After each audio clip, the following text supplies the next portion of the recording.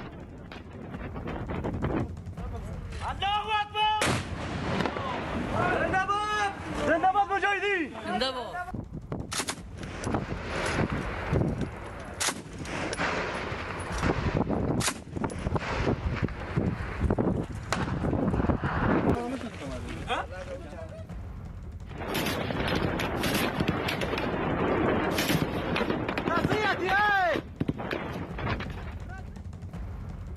अब आपको कुछ तस्वीरें काबुल की दिखाते हैं। ये उस वक्त की तस्वीरें हैं जब तालिबान के लड़ाकों ने पंजशीर पर कब्जे का दावा करते हुए काबुल में जबरदस्त हवाई फायरिंग की। काफी देर तक तालिबान के लड़ाके जश्न मनाते हुए काबुल की सड़कों पर फायरिंग करते हुए दिखे और ये तस्वीरें आप सुन सकते हैं, देख सकते हैं, गोलियों की आवाज भी ठीक ढंग से सुन सकते हैं।